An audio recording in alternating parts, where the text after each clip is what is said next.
Do the introduction. I think you should. You're in that seat. The person in that seat does the introduction.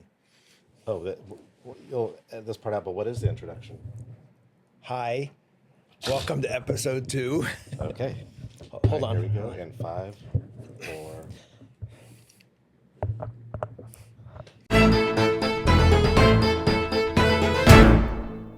Hello, and welcome to episode 2 of Q&A. Cheers. Cheers to episode 2. Hard to believe we've lasted this long. We're celebrating our second episode. Yeah, we both reviewed the material, along with a lot of other people. Like 2. Like, Our wives. we're going to try to be a little more concise. A little more moving streamlined. forward. Not Stick too many to the tangents. topics. Yeah. If somebody actually has a question, let's try to answer it. Yeah, that would be good. I would like to, before we get too started, Kevin, Yes, Chris. let's talk about the elephant in the room.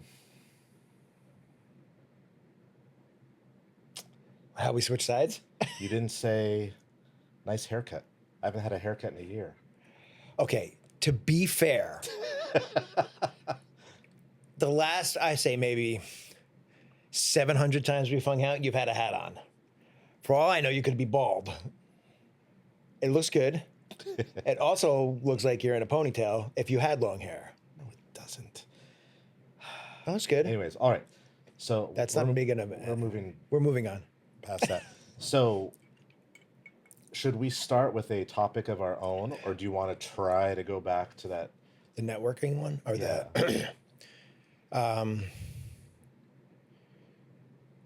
Yeah, let's talk about the networking a little bit more and not go off. Or we could, yeah, see that's the thing. I mean, do people want to continue that topic? They're going to sit through? All right, so, okay. All right. Well, I mean, networking is important. I was just at the Game Developers Conference. Yes, we could talk about that. That's great. So that is one of the, for games, one of the more of the important conferences out there, I think, where you can meet a lot of people. Yeah, it's not I've been like going for a long, long time. And, you know, when you go, if you're just starting out, your first 1, 2, 3 man. GDCs even, I wouldn't like put too much hold stress. your breath. That's going to lead to work, because Yeah. what you're doing is just you're sowing Relationships. Yeah, sorry. yeah, you gotta plant the seeds before you get the fruit. Why was your mic down so much? Hold on. Hopefully getting some better gains. So, okay, cool. Sorry about that.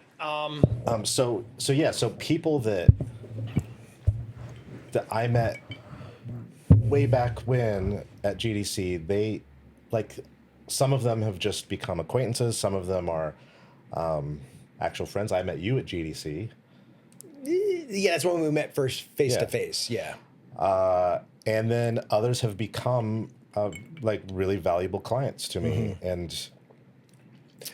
But that didn't happen overnight. That's just like, No, you I have to feel like there's so many like up and comers that want to like be like have major careers right out the gate, and that occasionally happens.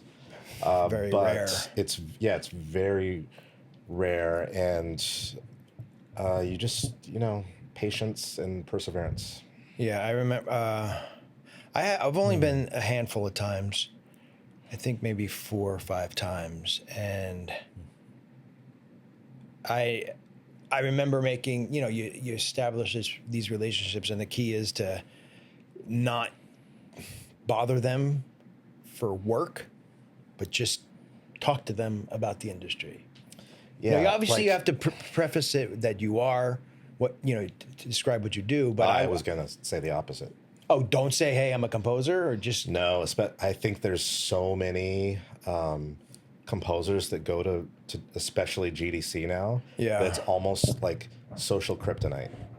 Yeah, I guess that's a good point. Because a lot of people, they'll hound you, and nobody wants that. And when you've got 100 composers that have done that to you, like every day, it's just if someone comes up and says, "Oh, I'm a composer," I feel like instantly their force field is going to go up a little bit, I think it's way Yeah. better to ask like about them. What do they do? Who do they work for? What is, what's your favorite Right, game? All make it that. about them, Yeah, which is and then which when is they ask, the idea like, for oh, every what do you do? relationship. Then you could say like, oh, I'm a composer. Right, and they're like, "Oh, okay, this conversation's over." No, I think at that I point know. you've Right, they're like, oh, this exactly. guy's friendly. Yeah, This kind of made me think of the first time I got an assistant, and because at the like if you've never had one before, you don't really know how to use them. right, Same thing with like anything. orchestrators or like how do I use an orchestrator? I Right. don't know. That could be a whole other topic. But I didn't want one. I never even thought about having one. I was Yeah. perfectly fine doing my work by myself, and but I met this one guy at some other conference thing that I was speaking at it, and he came up to me afterwards, and I'll just say his name because he's so awesome. His name is Sean, and he was my I first remember one. Sean, And sax player, right? no, No. Oh, Sean, I remember Sean now. The other one was the sax player.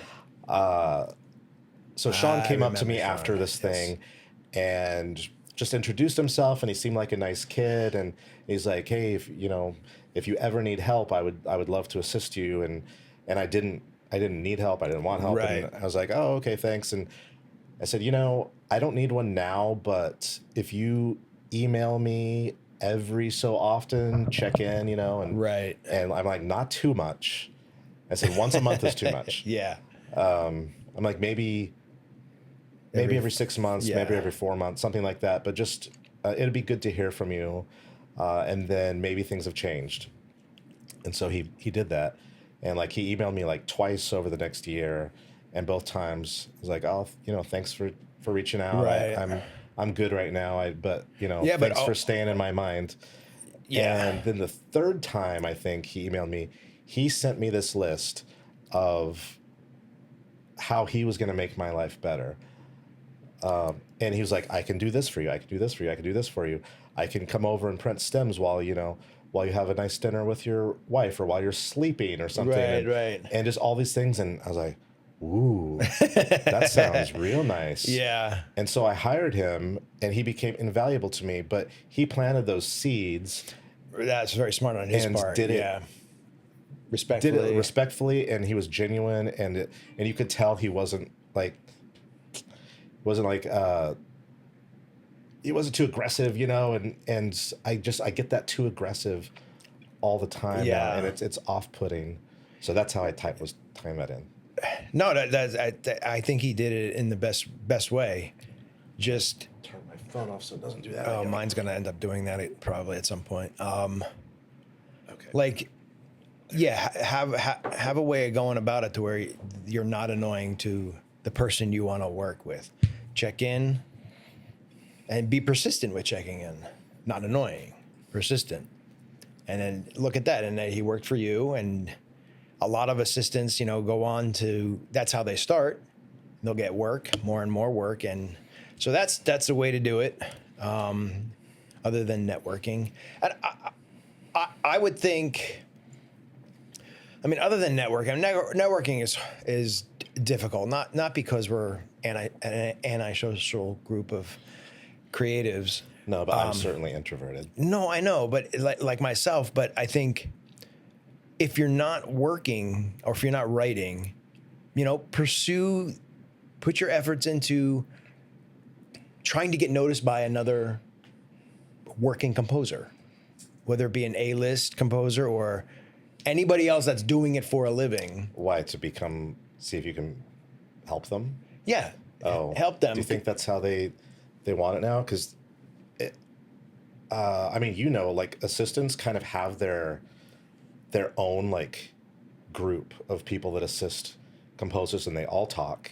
Right. And they, but I almost feel like if you got in with that group, maybe they would recommend you if things get crazy. Like, Yeah, but like if, I know that if you get in with one group of like, how do I put this? Like, for example, like Lauren's team, bunch of composers, bunch of assistants that work, in and out that are not always working for him, but there's that core group of guys that keep in contact, and they also work for other guys and by recommendation too. So if you get in with another composer, you're inevitably going to be part of a sort of an assistant network. Yeah. And then, when the person you're working for currently isn't busy, another composer might be. And, if you've worked with this one guy and have the credits of working with that one guy, you'll have a better chance of assisting another A-list guy. That's if you want to take that route. I mean, I think it's a very smart route to take if you want to compose.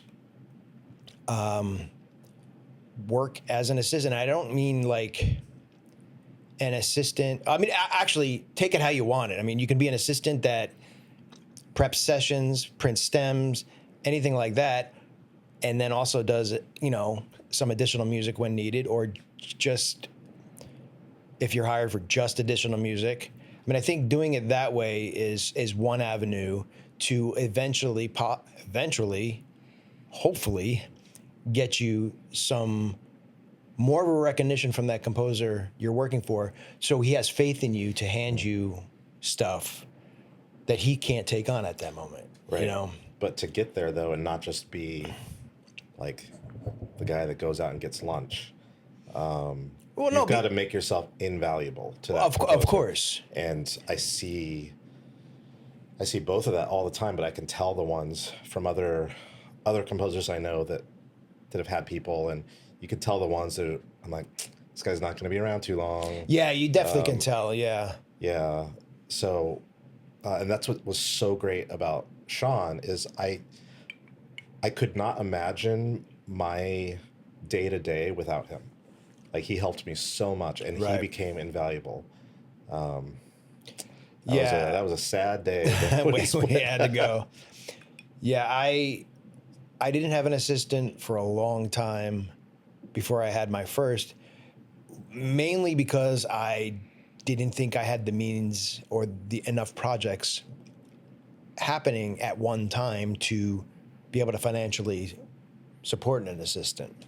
Yeah, because it's or pay an assistant, if anything, is a financial burden. Yeah. For sure. And also, I'm so OCD with everything I do that I would be more anxious and stressed out if I left it in the hands of somebody else rather than me stressing out trying to get it all done by myself. Yeah. I'd rather that than hands off, you take care of it. It took me a while to get over that. When I first got my assistant, I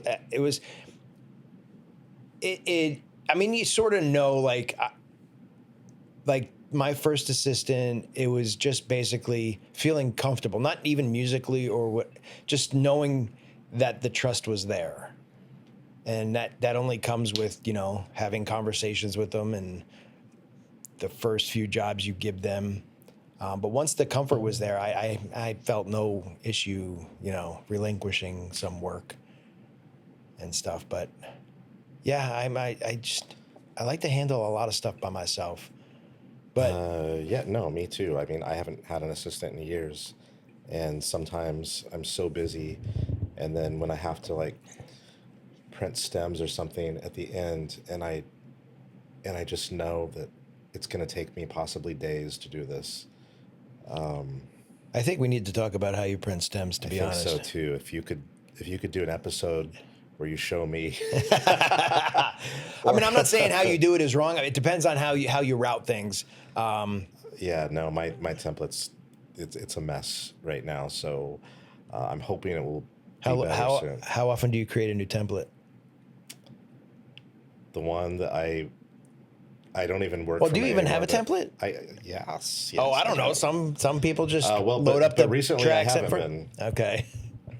Okay. Should we make a clear delineation of we're changing topics now? Because otherwise it seems like, oh, they strayed again. No, okay. I think the whole straying thing is part of the natural conversation. We're not. I don't want this to be a chapterized bullet point type of conversation, then it doesn't seem natural. If we go off true. tangent, then we, All right. Well, I'm just. I think we're still finding my sea legs here. We both are. I mean, it's only the second episode, and I think if we, I think our tangents are interesting enough, and I think we answered that one question multiple Do you remember ways. what the question was? Well, yeah. What do you do when you're not writing? I mean, that question. No, I thought. I see. Here we go. It's not. I thought it was Networking. yeah, but yeah. not when you're not. Yeah, that's what the writing, question yeah. posed to me Oh last yeah, that's episode. right. That's what we don't. What do I do? You should always be writing. Right.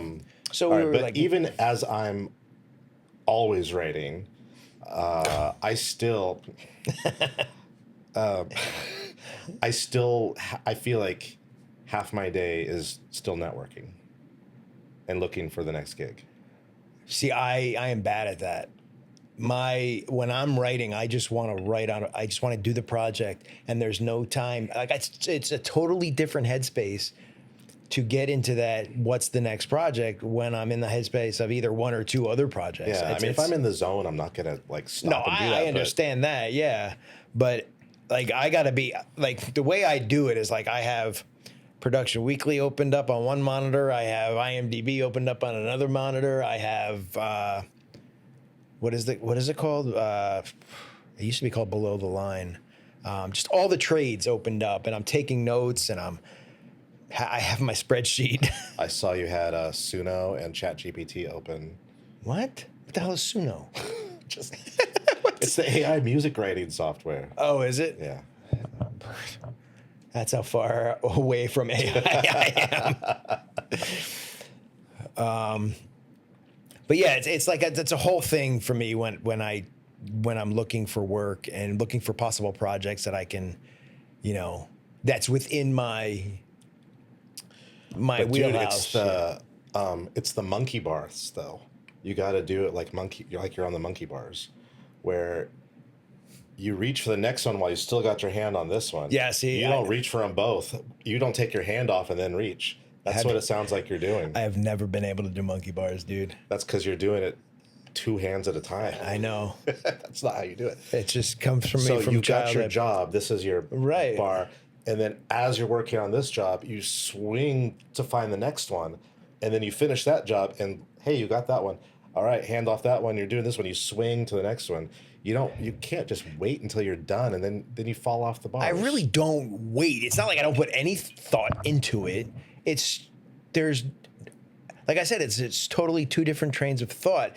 And scrolling through everything and looking for, it's exhausting in and of itself. Yeah. And frustrating. Very frustrating. 'Cause when your agent tells you that, oh, that project's been done and the composer's been signed on forever now. And it's... I know. I'll tell you a gig that I really want, and it's probably too late. Don't say it. Why not? I don't know, because everybody out there is going to go for it. It's been announced. It's not something secret. Go ahead.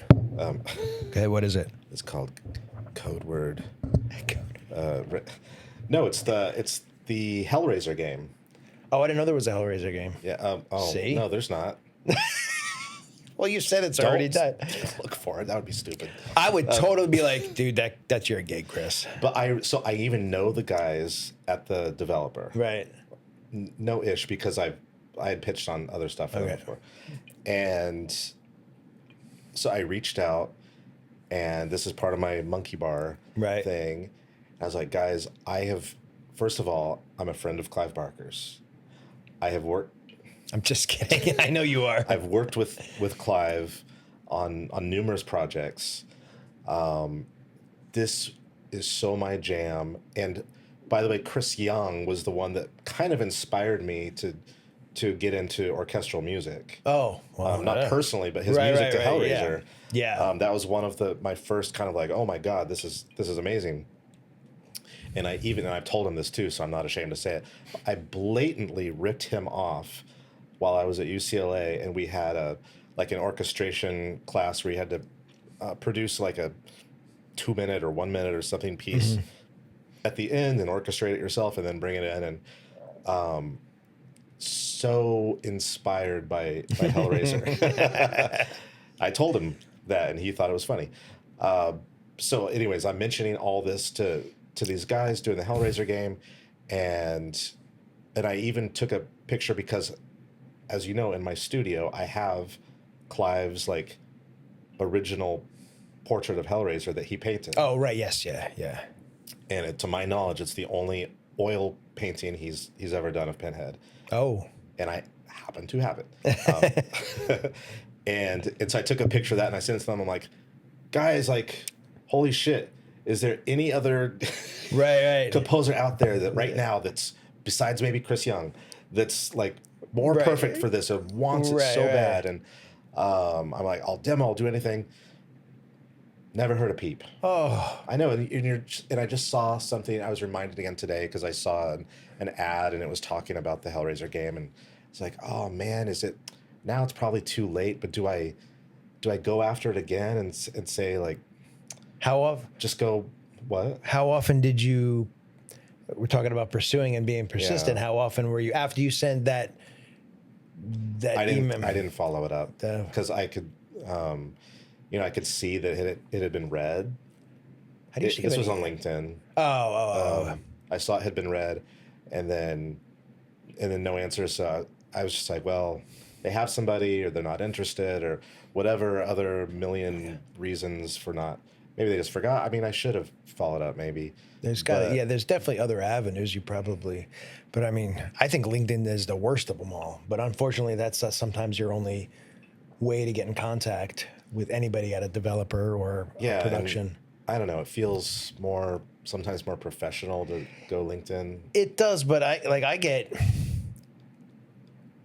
don't know. I mean, I don't keep up with LinkedIn. I mean, because I see guys that use it like a social media platform, and they post things and they comment on things, and I'm like, I never saw LinkedIn as that, but I guess it is. I only started using it like in the last year. Wow. I stopped using it in the last 3 years, and I just started back up again. Oh, yeah. I never really used it for anything, and I was going to try to change my profile a bit and update it, but it felt like so much work. I'm like, okay, this is the kind of... Yeah. This is what I want to insist for. Yeah, I don't think I don't update. I'm terrible with updating my own stuff. Like, I just recently updated my site to make sure that the posters I had on my site actually linked to either Spotify playlists, or I found a new site that does what Song Whip used to do. That was so cool. So I found one that okay. I forget what it's called, but I'll let you know about it. It does the same thing, and it's free. That was really nice while it lasted. Yeah. So this is actually good. Another potentially good topic is websites. Oh. So are they worth it? Yeah. Is it just kind of more of an ego thing? Like, oh, I've got a website. I mean, it's not that crazy to have a website anymore, but does anybody actually go there? I don't know. I have some. I wonder. I don't know what to call them, fans, but they email me through my website. Yeah, I actually did get a couple of job offers actually through my website email, but then I just discovered it doesn't work anymore. Oh, you might want to fix that. Yeah, anyways, Sean, my old awesome assistant, he builds websites now, amongst many other things. Right. But he built my current website. Yes, I remember. And yes. I've been thinking about updating it. I mean, I still like mine, but I don't know. I'm just like, would updating my website do anything? Anything? Like, I don't know what could it else just I look would a little do more with modern? mine. Could it? But what's modern anymore? I don't know. Bunch of AI shit flying around your website, annoying people. No, that sounds like way old website. We're back to Flash. Yeah, I mean, I think the simplest the website can be, the better. The thing is, like, you don't want, like, I remember websites way back when you wanted it to be an experience. No one's got time for that shit. Yeah, that's just it's silly. like, you just go there. Who is this guy? Have a short bio, have a link to music, and a contact form. So I'm thinking. And if you have credits on your site, You just interrupted me pretty hard. that's right. That's what it's all about, man. If you have credits on your site, this is my little pet peeve of mine. If you have credits on your site and you weren't the main composer on the gig, it would be helpful to put additional music or whatever role you had on the film, or if you only scored the trailer. Yeah. Don't put the movie posters on there to have newcomers to your site think, oh, this guy, you know. Oh my God, the ones that make me crazy, don't do this, are if you've got a lot of music in production libraries. Oh, these are my clients or whatever, and they list. Well, no, but not that. But I've seen websites where you'll see the posters and you'll see movies. I'm like, I am pretty sure Hans Zimmer scored that one. Yeah, And then, exactly. and you're like, okay, that was John Debney. It was that part of this. the ad campaign. But they had like a brief flicker of or like TV shows too, like oh they like I scored Top Chef. Oprah's show or Top Chef or something, whatever, but because they had a cue in a show. Yeah. And, But you know what? but when you take that as a credit, it looks bad. But So to who? don't- But who does it look bad to? See, that's my thing. Is it just me being? No, I think it's cheesy as hell, and I think you should say something like, because it looks a little desperate. Like, oh, they're gonna see that F1 poster with Brad Pitt on it, and that's on my website.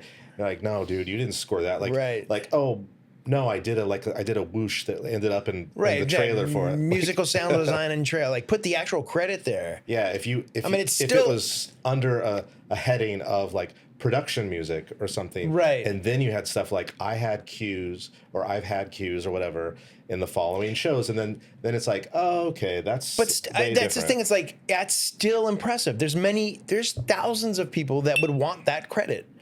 Like, I did musical sound design for the trailer, or I did musical sound design for a second of a ad campaign. Put that. Be happy with that credit. So I haven't done You know? a ton of production music, but let me tell you one of my biggest hits. Oh boy, here we go. Shark Week. Shark Week. I get a lot of stuff. Do they do Shark Week anymore? I'm sure. Oh, I don't know, but oh baby, yeah, my stuff shows up in Shark Week. You know what? I have one in the show called Oddities. Oh, me too.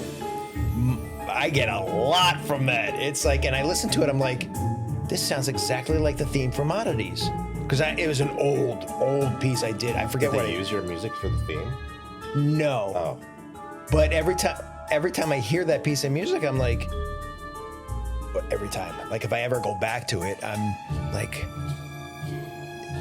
now I remember it in the show. But I didn't remember. I don't think that shows out anymore. Well, I'm still getting credit from it. Royalties. I mean, you said you get a lot. Like, what's that? No, I get 17 cents. No, I get well, I mean, a lot is different to everybody. But I see it in the list. All right. How much money did you make last year, Kevin? $3.58. Nothing is off limits. Oh yes, my income is even to me. Go straight to the government. So Websites. all right. I know. Yeah, I think I think they're I would good. love to hear from people. Like, do you ever go to a composer's website for any I think maybe reason? Like, people who are interested in your music who aren't in the business might, because it's really the only central spot. You're not going to get that information off of a social media post. You might get a link to like an Apple Music playlist or so an Apple. you know what I'm going to do I think I will have Sean update my website, just kind of revamp the whole thing. And then if I could somehow, maybe this could be one of our sponsors. Somehow if Real Crafter. Oh, hey now, Sam. I would love to. I mean, I use the heck out of them. Oh, anyways. me too. But I always wonder that would solve the question, like, does anybody actually go to my website and listen to the music?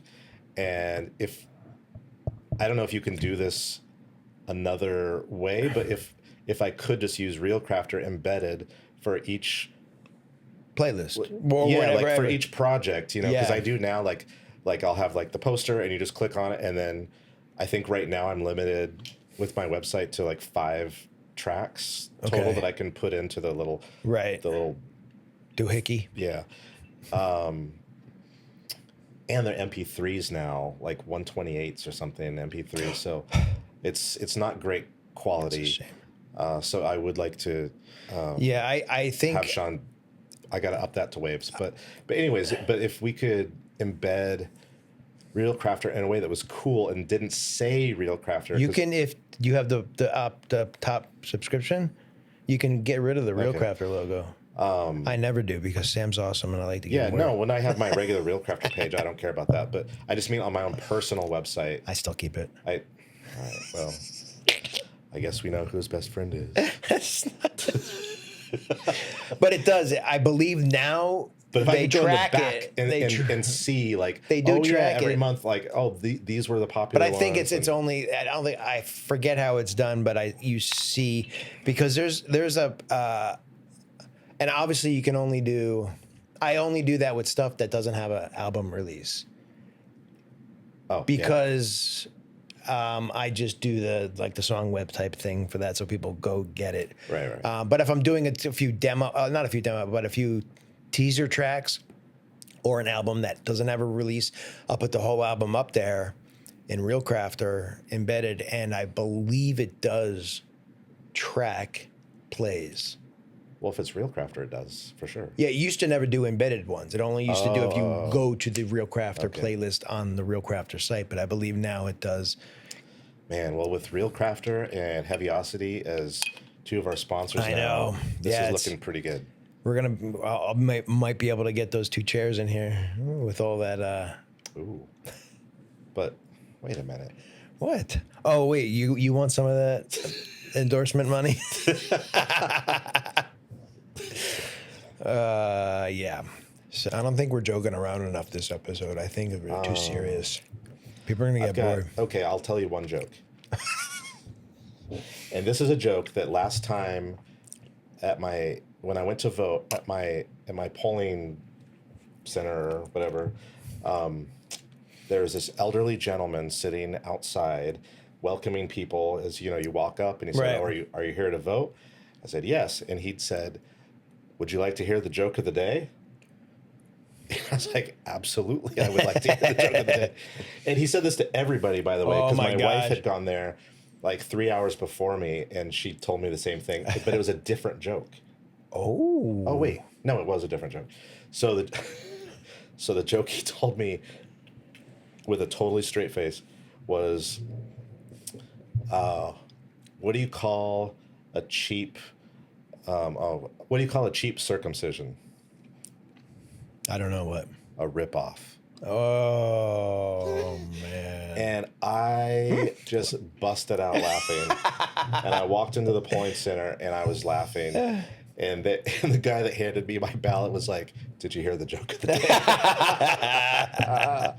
Oh, he was so awesome. And I finished voting. I came out and I wanted to thank him for really making my day. That's But he was awesome. gone. He was on his lunch break or something. Jokes had to take a rest. Man. Okay, so let's continue with good information. Well, yeah. So you wanted to talk about your origin story? Oh, yeah. Did you want to do that, or is that too long? It's long, but but I could try to make it faster. Is that going to help anybody? It might. Okay, so if anybody steals this idea, I'm saying it right now. What's the date? Yep. God damn it. It's March 18th. March 18th, 2026. What idea? Although I've said it in the past too. A lot of people heard it.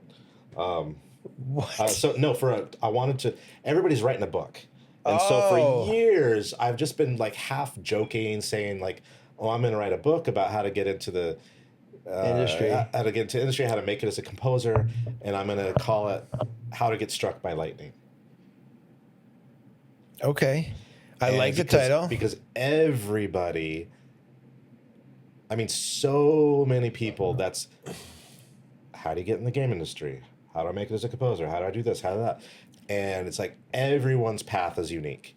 Right. That's what we mentioned. We right. touched on last week. Yeah. Exactly. So will my origin story help anybody? No, not really. It's just my path. Just like yours won't help anybody. Just like anybody's won't help them. I mean, if you've seen that amazing John Williams documentary, you see his origin story. I didn't see it. Oh, Kevin.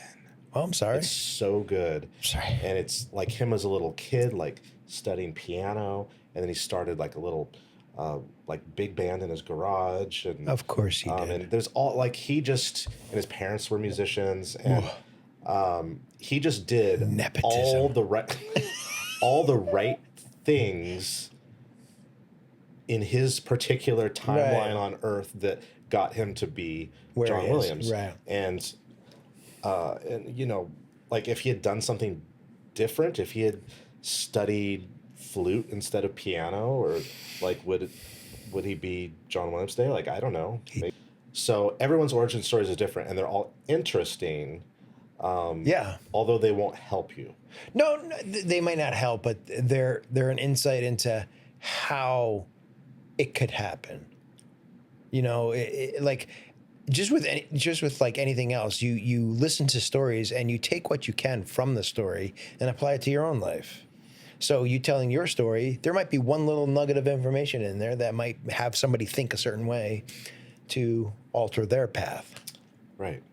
So go ahead. Have parents that are professional musicians. Have parents that are professional musicians. Play piano. Have a father or a mother that is a film composer.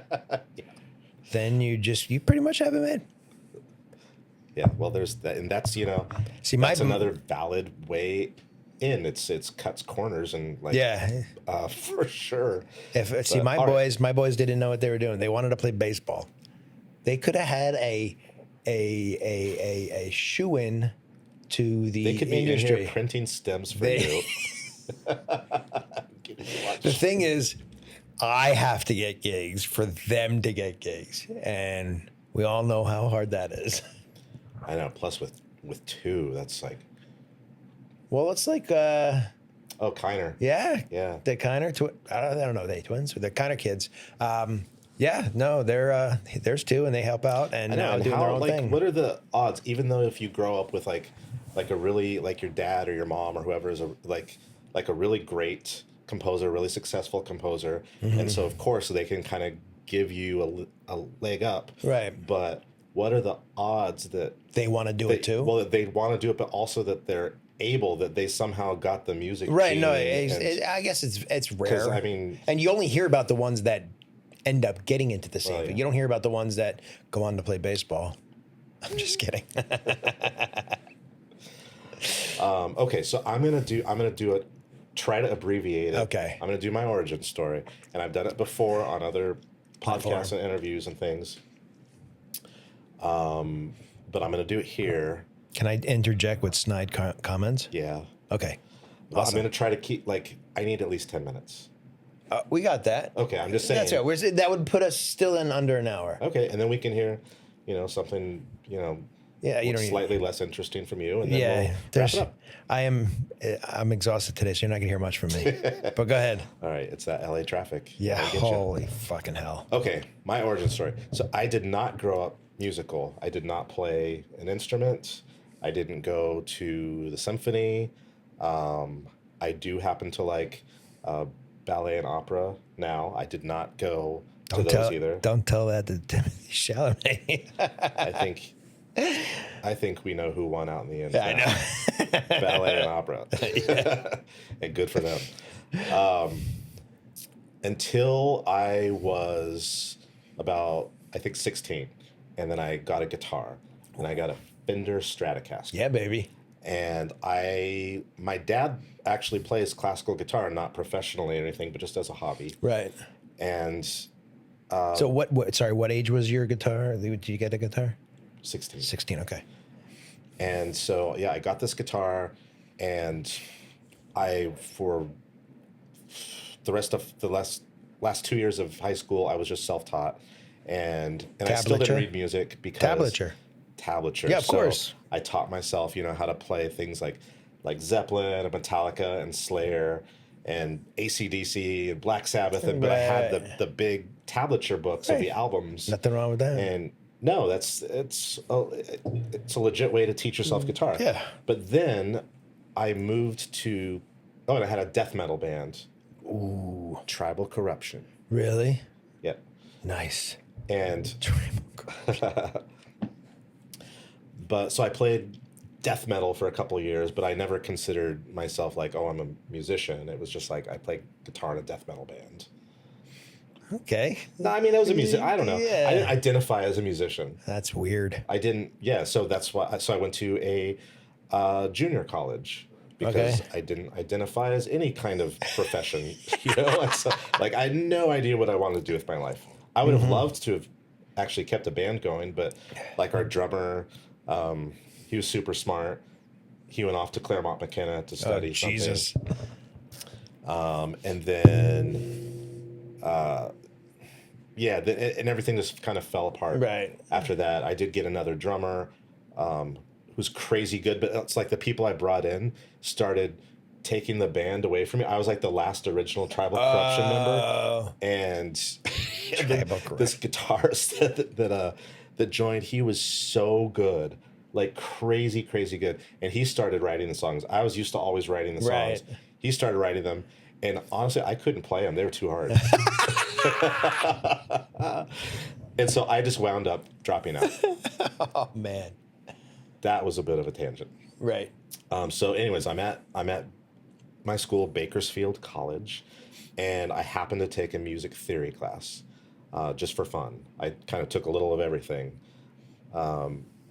And it was mostly like, I don't know, it just wasn't for me. It wasn't that interesting. But this one day, the professor was like, we're studying the classical era within classical music. Mm-hmm. And it was, we're going to talk about Mozart, and specifically his 40th Symphony. And I'd never heard it before. Kind of vaguely knew who Mozart was. But really, I didn't have that much experience. Really? Okay. So we listened to the 40th Symphony, first movement, and it basically moved me to tears in class. Like I was just overcome with emotion. Right. What is this? Like, how does this music make me feel like this? Like, this is insane. Like I'm used to like metal. Like, yeah, that makes me feel it. That pumps me up. Yeah. But this was just something like sublime. And I had this like epiphany. I was like, that's what I'm going to do. I'm going to write music. I'm going to be a composer, which is insane because I didn't read music. I didn't know anything about the orchestral instruments. I didn't, nothing in my life had led me to that point except hearing one time Mozart's 40th. And right then I was like, that's it. But not to interrupt the story, but so you say that was at 16. So nothing before then? No. Guitar was at 16. This is like a so couple even years later. But at the junior college. Nothing leading up to the age of 16. Any movies or anything like that? Didn't? I mean, the first two records I bought were Michael Jackson's Thriller and John Williams' Star Wars. Okay. So I did listen. I knew John Williams because I grew up with Star Wars and Indiana Jones. Yeah. I mean, I don't want to cut you off and make this about me, but growing up, Steven studying music at an early age, I didn't know that being a film, game, or any composer was even attainable. Like, what was a profession that I could pursue. I had no idea. It wasn't until I was in my late teens that I realized that, I can actually do that if, you put all the effort into it. Yeah, and it's not something that, for sure, at the school I went to, that was never like a carrot that was dangled in front of me. Right, yeah. Go ahead, continue. Yeah.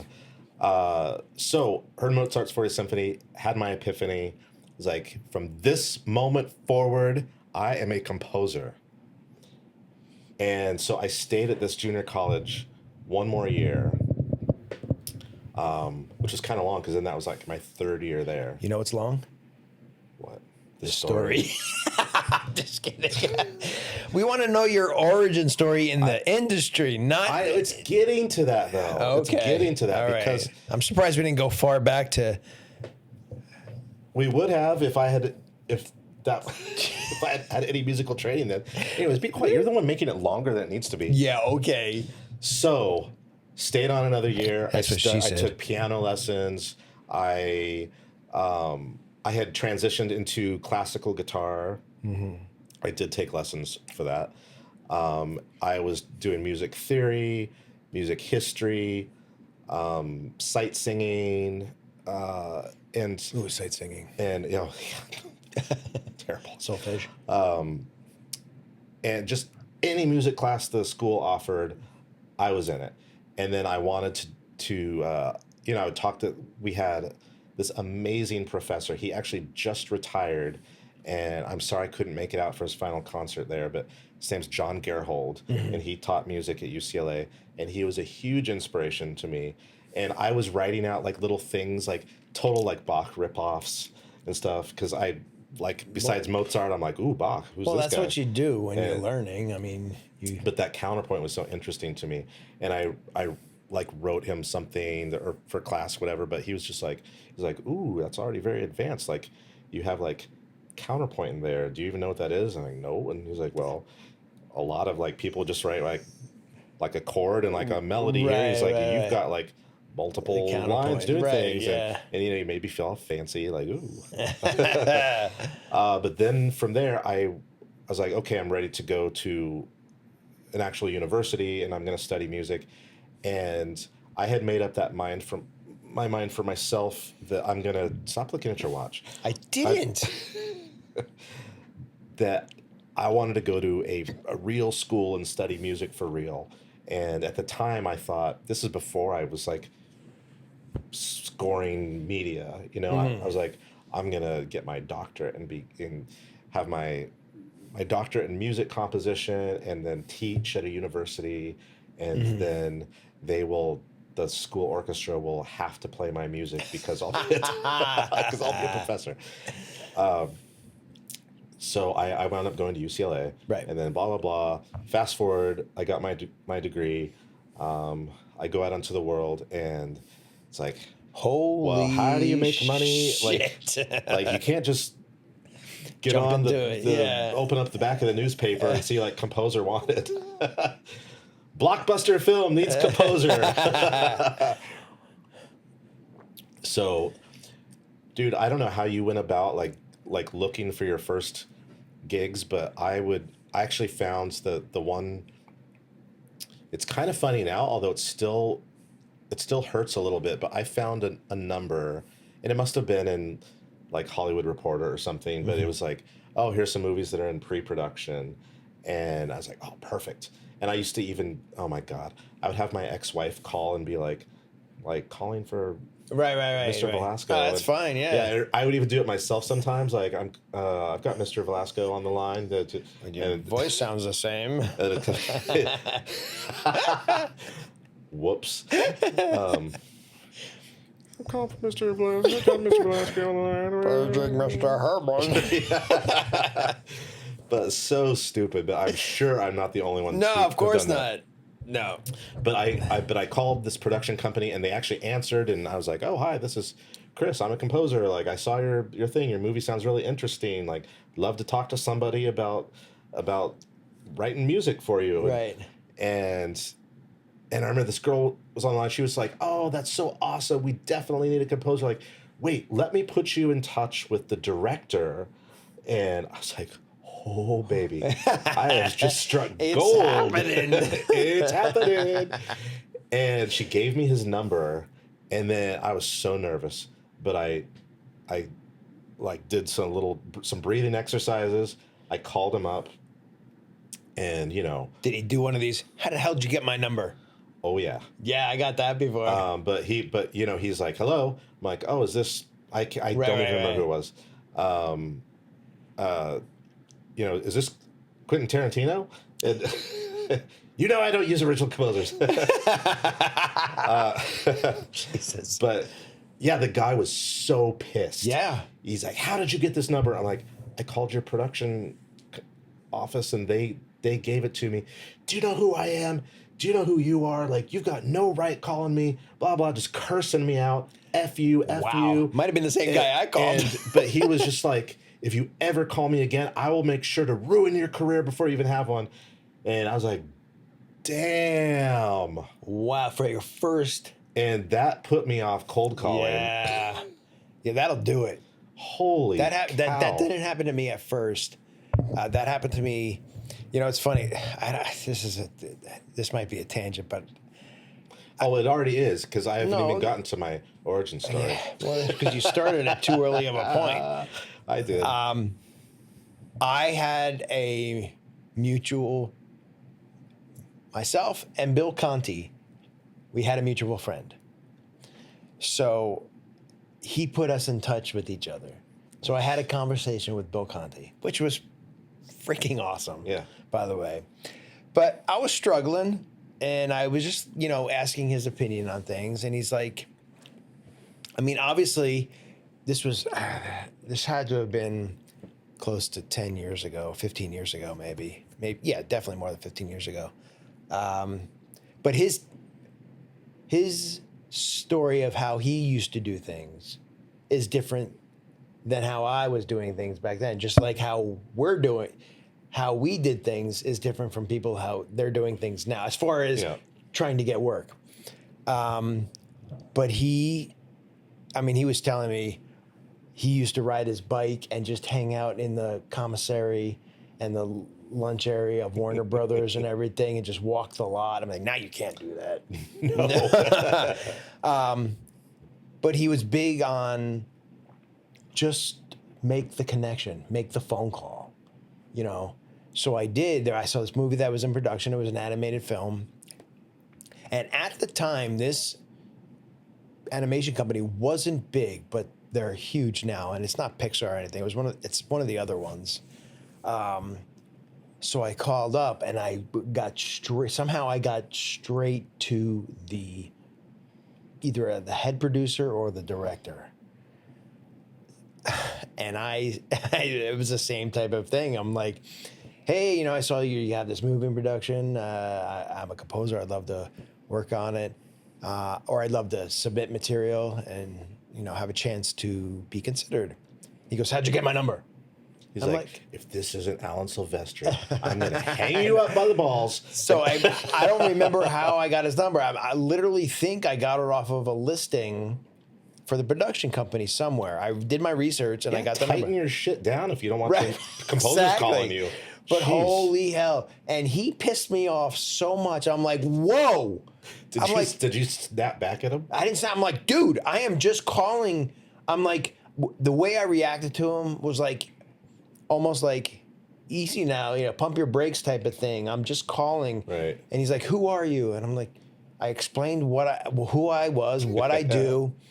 But the way I reacted to him sort of put him on his heels. Like he backed off a little bit of being, and he turned his mood a little bit better. Like he ended up being not nice, but not an ass. Oh, so he didn't. How did you end? Did you say like, all right, see you soon? He didn't hang up on you? No, Oh, my guy hung up on me. He did first like I said, he first asked how I got the number, and he was very rude to me. And I'm like, hey man, listen, I'm just making a phone call. Well, I didn't know I'd get you directly. But he was like, we have people in mind already. Thank you for your interest. So it ended up nice, but at the first part of it, I was like, at that point, I wasn't even considering ruining a connection. I was just so angry. I was like, dude, fucking chill out. I know. What's funny is you probably had his personal cell number. You could have been like, all right, talk to you tomorrow. I should have called that guy back. This is not Chris Velasco, in case you were wondering. Yeah, so sorry. That was Oh, man. just I had to interject my same sort of experience. That reminded me Oh, of geez, something see, else. this is I bad. know, but no, this is funny. So We're back in the day before music was streaming, really, you could still buy like albums on iTunes, you know, but Oh, right, it that's how wasn't you would listen to streaming. it. Like, you Yeah. couldn't just like pay A $10 monthly a fee. month Right. and get everything. You had to buy the I album. remember those days. And so there, and this is the time when David Arnold's Godzilla Oh, came out, and I wanted that score, and it wasn't out. You couldn't find it anywhere except where was that? on Napster. the deep web, The deep dark The web deep dark. of film score dorks, which I was one of. Yeah, you were. And like I had a major collection of film score. I still have all the CDs actually. But I wanted Godzilla so bad, and there are all these like little secret forums and stuff, Yeah. and you could. There wasn't a release for that at first. No, not Oh, for really? years. There is Oh, now, really? but yeah, no, not for years and years for some reason. That's It must have been strange. like some kind of union thing, Or licensing, yeah, something. But I just remember, like, I still love David Arnold, but Yeah. that score. He's all right. I'm just kidding. I was He's like, awesome. Are you joking? I'm just- Like, he's so good. What I are you am, and I'm just kidding. I'm pissed that they took James Bond away from him. That was not fair. Yeah. Because I love his score to the that's good first Daniel stuff. Craig one. Yeah. That's so good. Is Anyways, that Quantum? no, Sorry, I'm not a no, it's the- Bond.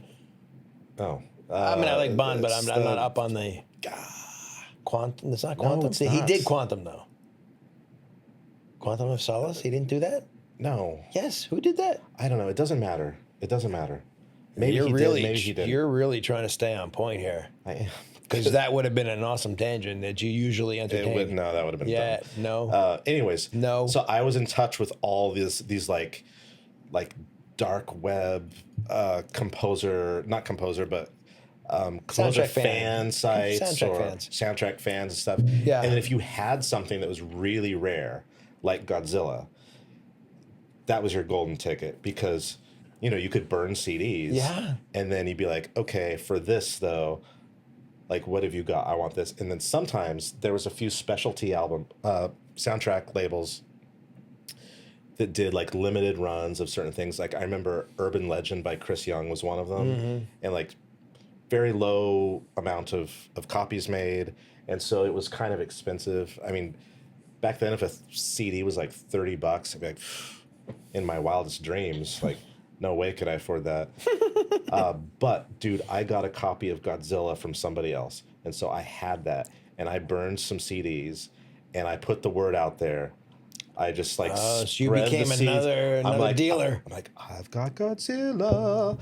And so I had a bunch of people. And I would tell people, like, I want Chris Young's Urban Legend CD. Oh. And they bought that for me and mailed it to me. And then I mailed them my CDR of Godzilla. Wow. And I got a lot of rare stuff that way. That's pretty cool. But somebody out there Ratted was on you actually all? from Sony Uh-oh. and just posing as somebody that wanted it. And The and so lawsuits came in. Oh my God. So I went and got a letter in the mailbox saying, like, you've got a package that you have to go get. And I'm like, package? I haven't. There's a I didn't SWAT order team at the anything. post office. So I go to the post office, I get it. It's this big chunky thing, and it says like Sony Pictures on the outside. It's And you're like, like, what? oh my God. This is awesome. Like, they're going to hire me to, like, what is it? It's an offer. Like, oh my God, I wonder what movie this is. Because Like, that's how they do it. yeah, I know. Like, we heard your music on Napster and Yeah. thought we'd. So I open this thing up, and it is a cease and desist letter from their lawyers, and it's thick, and it's all this like Legal jargon. Yeah. legally stuff, and I was just like, well, I've ruined my career before it ever started. Like may as well just No shit. move to Argentina Right. or something. I don't know. What? How did they know your address? How did they know? Oh, because I gave it to the people that were supposed to send me something. Well, how else was I going to get the CDs? Okay, so the person, you obviously interacted with somebody Yeah. that. And so they told me, and you didn't know who it was. Right. You know, because they're not like, well, you know, Bob Smith that you sent it to was actually works from Sony. So I had no idea which one Any of the one like of the ones. 20 people I sent a CD out to. You're like, I'm done with this. But no, but it was like you need to get back every CD you sent out and send them to us. And for every CD we don't receive back, like we consider that like a loss and blah blah blah. And it was talking about like suing me for like, you know, hundreds of thousands of dollars. And Holy crap. I was scared out of my mind. Yeah, I'd and be so sweating. I had to get on my computer and email everybody. And I'm like, I actually did it. I'm like, Why wouldn't you print more out and send them in saying, because one of those people was the Sony guy, so I had to actually reach out, or he would have. oh, Because if I didn't reach out to everybody, they'd be like, "Well, this guy didn't reach out, and he just sent back CDs. Like he's screwing with us." So I wrote back to every person, and I have to say, like about half of them, at least, sent their CDs back to me. you know what? Because they ripped the CDs and it's on the computer now. Of course. But I was just, you know, surprised. But then there was this one guy that didn't, and he was so nasty to me in the email too. And he accused me of ripping him off or whatever. I was just thinking, I didn't want to put it in the email, but I'm like, just burn it, dude. Like, why are you giving me all this grief? Like I'm the one that's going to get sued for $1 million by Right. Sony. Wow, I had no idea. I ratted that guy out. I was like, so I sent them CDs. You are such a good person. Oh my God, I was so scared. I boxed all the CDs up that I got, and I was like, here's all of them except for the following people that wouldn't return them. Here's their names and addresses. I absolutely ratted them out. That is awesome. And then, of course, I never heard from them again. Of course. And I still have one of those. I didn't send them mine. But it doesn't matter because it's all released now. It sounds way better than that CD. That is, they just do that. I don't know why they do that. I mean, I was like early 20s, man, and I just, you know, I didn't have a pot to piss in. And now I've got Sony lawyers like sending me packets of just like, oh my God. That's nuts. Yeah, I'd be shitting a brick too. Like, your career hasn't even started and you're pissing off the industry. Man. And yeah, I attribute that to why I haven't done any big movies for Sony. Yeah, that's why. I'm still on the blacklist there. All right, so that was fun. That was good. All right, so after back to my story. Oh my God! No, I gotta finish it, man. What to when?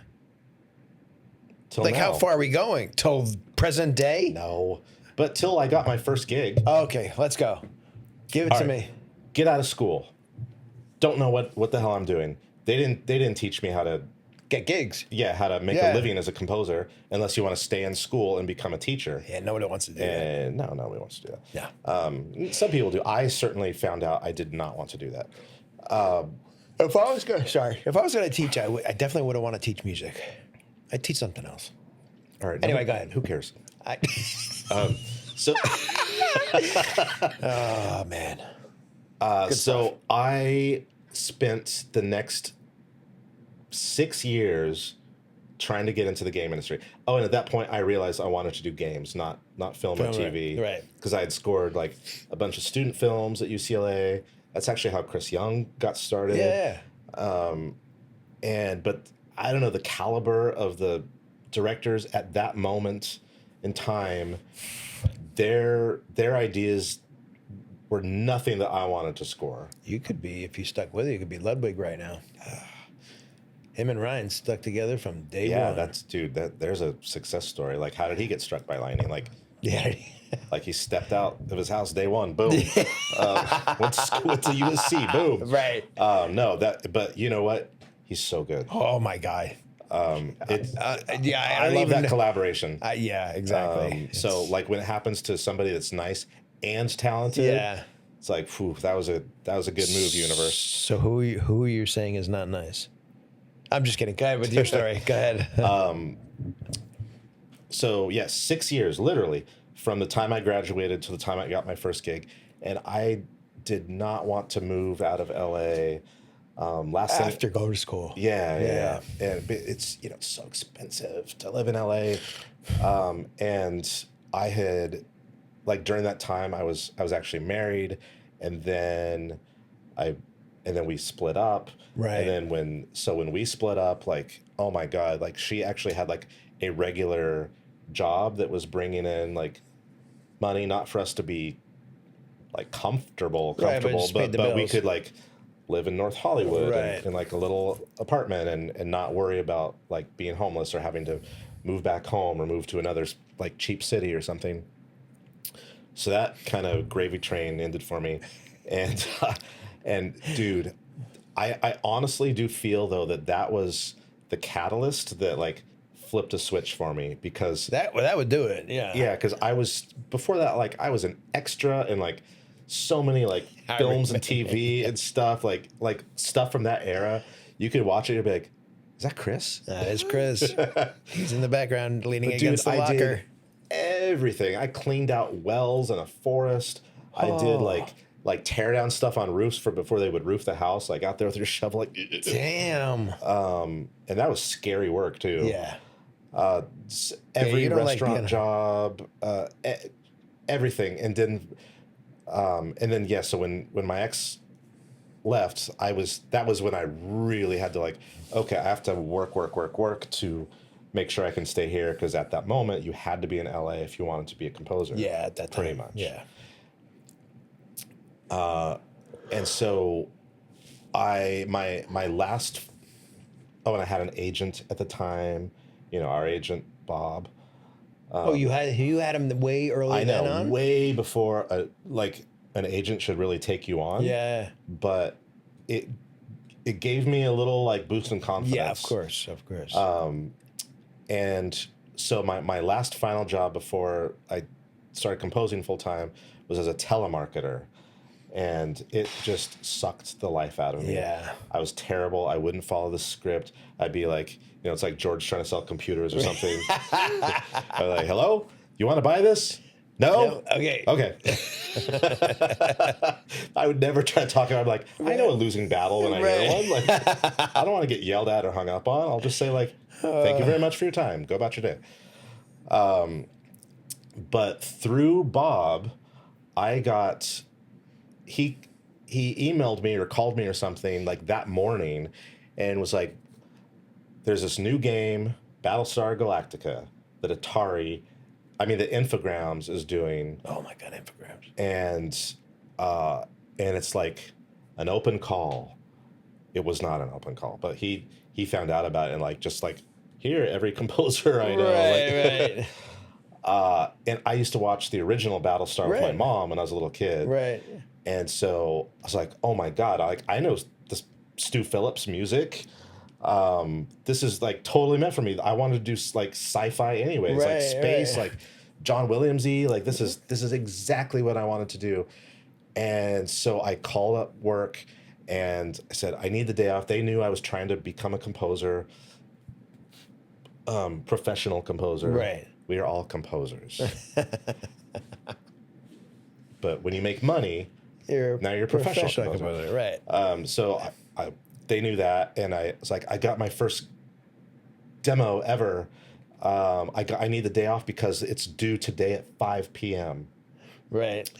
Which is not how we know now that demos work. No one calls you and said, by 5 p.m. I better have an original demo in my hand. Like, what? No.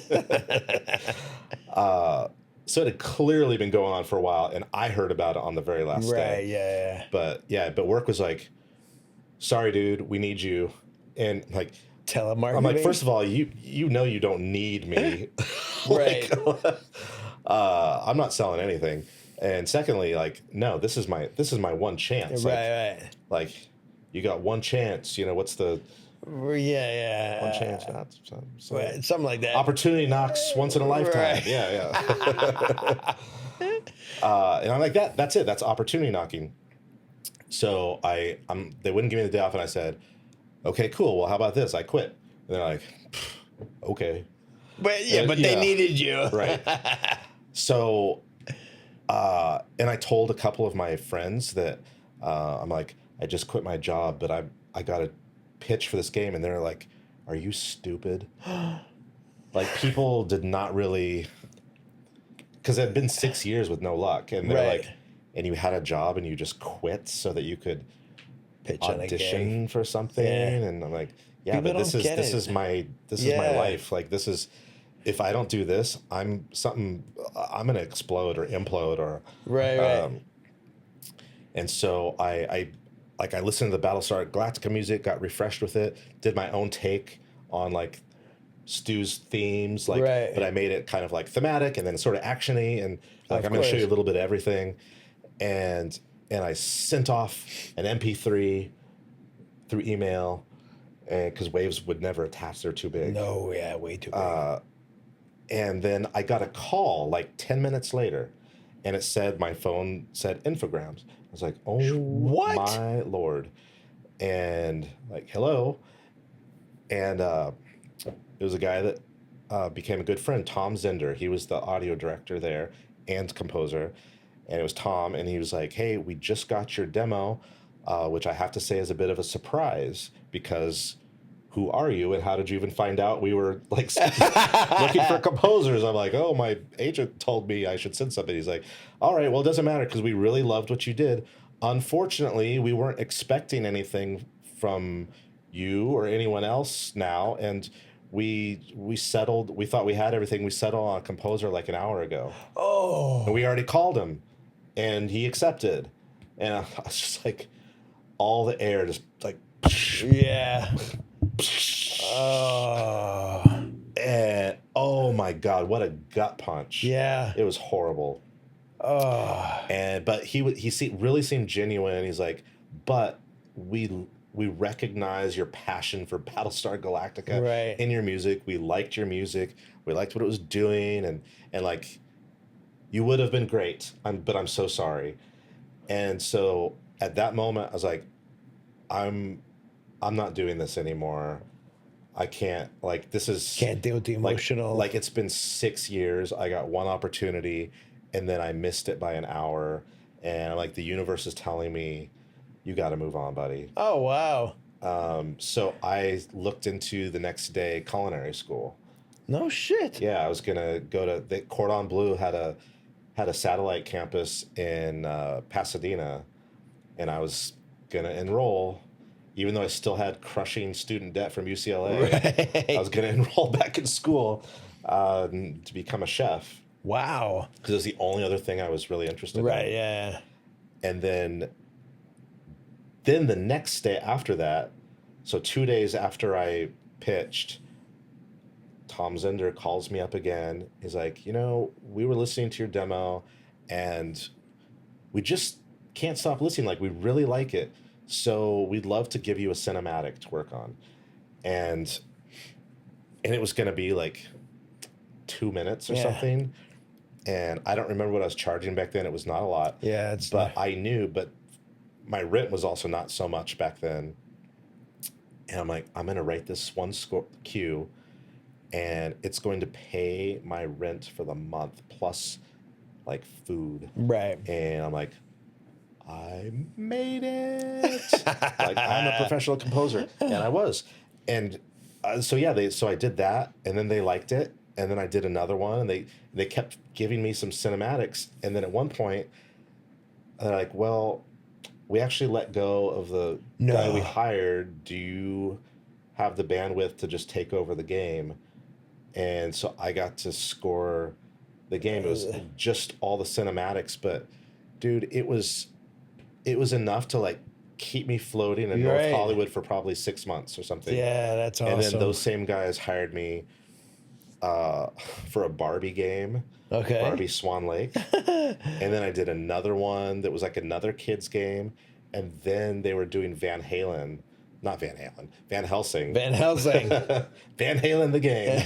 That'd be pretty awesome. But yeah, Van Helsing, which I'm like, oh my God, Van Helsing, fucking vampire. I think I remember seeing that at E3. Oh, probably, yeah. And that one we recorded live in Seattle. Like your second big game, like that's what you recorded live. And yeah, and then that, through like meeting the Infogram guys, that led me to meet this other guy at Atari, and I did a couple of trailers for them. But then he introduced me to Victor Rodriguez. Oh, I know Vic. Yeah, who was head of audio at Sony Santa Monica, and they were working on this game called God of War. Oh, And I never heard of that one. Yeah, Victor was like, "We're working on this new game, this brand new IP. I think it's something that you would love to work on. Do you want to pitch?" But that's it. It's like, so that is my origin story. But it's also now like once I got in, connections, Keep on making connections. and keep them solid. Keep yeah. nurturing them. Yeah. But yeah, I mean, then God of War gave me like street cred. Yeah. And then I've How just many been composers? I mean, speaking of God, there was quite a few composers on that first one, wasn't there? I think 4 or 5. 4 or 5. Yeah, I never played the first. I only got into God of War when it was reinvented. I know. I tried to go back and play the originals, but well, they're a little dated now. yeah, that's the problem. Yeah. They're supposed to be remaking them. I don't know if it's a total remake or just like I don't know. HD. Yeah, Or I don't know. But they were fun. I don't know. That's a pretty cool story, man. Not as fun as mine, but Quite a. I'm just kidding. Actually, it was more desperate than mine. It sounds not I desperate, but more like what's the words I'm looking for? I'm not trying to downplay it. I'm like it seemed more stressful than mine. Well, I don't want this to be like a poor me or a poor us. No, thing. no. But I mean, like at that time, like it's a little frustrating when like some like new guys. I mean, I know the stress of wanting, like, I want to work on these cool games so bad. I mean, I still feel like that. I mean, the Game Awards happen, E3 happens, GDC happens, all these new things come out, and I'm like, I never heard of that. Like, why didn't I get to pitch on that? Yeah. It's but still, even this far into my career, I'm like, oh, I want that so bad. There's so many you products. unless you are extremely lucky. There's steps, and you got to pay your dues. Of course, and it's, I mean, nobody likes to hear that, pay your dues, but it's really, it's not an easy path by any means. It's not, and I mean, I'm obviously game centric, so from my point of view, like, first of all, you have to love games. If you don't love playing games, then you're just not going to grasp the mechanics behind what's writing needed, for games. And even if you do grasp it, if you don't play games, you don't, like, I'm so critical of my work now, and I think about it, how it's going to appear in the game, and if it's looping or not, and like, how many times can I listen to this before it drives me crazy, and what's making me crazy, and then I have to go in, and it might be my favorite melody in the piece, and like, we got to rip it out. After 5 times, it got on my last nerve, so rip it out. I remember, I mean, I've done a good amount of video games, but I haven't done a lot recently. But every time I worked on one, I'm like, take the music out. I'm like, why am I writing music here? I mean, I'm going to annoy the player, or the music's going to annoy the player. Like, let them explore. Let them, I am. Yeah, that's where implementation comes in, where you need someone really good on the dev side that understands that too. Because if you go also too long with nothing, then it feels empty. Yeah. Too much, like, and then that's when people start turning the music off. Yeah. I mean, I know with my experience with doing games, it's always they want, or you just give them an enormous amount of music and then let them choose, the implementation of how it's implemented and everything. And hopefully they make the better choices on, yeah, that's not how I really do it. Well, no, but I mean, I noticed that when I used to do games, that I ended up writing more music than was actually used in the games because of the implementation. Like, they always ask for more than what is used, it seems. Oh, I don't find that to be true anymore. No. Well, usually I think it's usually budget reasons that there's not enough music. Wow. Like, I mean, for example, like, I played, what are the recent games I played. I played Horizon Forbidden West. And I am sure there were hours of music written for that. I'm sure. But there were so many points in the game where there was no music. Or I couldn't hear it. I don't know. But it felt right. It felt, fine. So I'm thinking, where is all this music that was written? Well, I mean, maybe you're just lost in the story and the gameplay, and your brain didn't even notice that there was music because it worked so well. I was about to say that means that the music was doing its job. That's possible. All right, we are at an hour and 20 minutes. Oof. Okay, but I hope this was a little more focused. I hope so too. Than last time. I mean, we'll watch it and then we'll see. But I was hoping that this can't be. I'm not gonna be able to view this and edit it for a. I don't think we need to edit this baby. You think we're gonna be good solid through? I think it's solid. Which is fine. It might be good, yeah. But there's part of me hoping that camera stayed filming. Well, what's the point if it didn't? What do you mean there's part of you? Well, remember it shut off earlier? It stopped. Oh, but I wasn't recording. It wasn't in use. So okay. I would hope it'd give me an alert, but I'll know as soon as I stop it, which would suck royally. Why is my studio making so many noises? Do you hear those cracks and creaks? That's my foot. Oh, you got paper here that I'm putting my bare foot on. No, it's a old UPC. This looks like a present. No, it's the old UPC battery power supply. So I have to properly dispose of them. It's garbage. I have to properly dispose of them, but I don't know where to go to dispose of them. I can't just throw them out. That's bad. Yeah, that'd probably take 5 seconds on Google. Anyway, thanks for joining us today. Hopefully this was worthwhile and some of the information. I know. I would love non-snarky comments about what you'd maybe like to see from this. Or yeah, please post in the comments. I mean, we're going to lose track of topics no matter what. We're going to do some BSing no matter what. But please post questions. Yeah, but if you have specific questions, we'll definitely get to them. It would help the podcast flow. But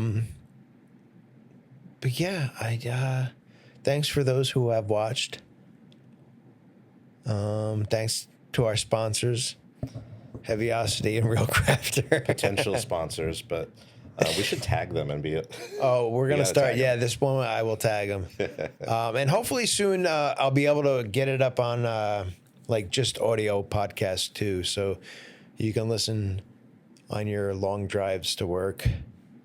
Yeah, Valley to Santa Monica. This is like perfect length. But I'm also, hopefully we have viewers and listeners outside of LA who drive to work. Yeah. All right. Well, let's end it. Let's end it. All right. So, yeah, thanks. All right. Thank you. We'll see you in like a week. Yeah.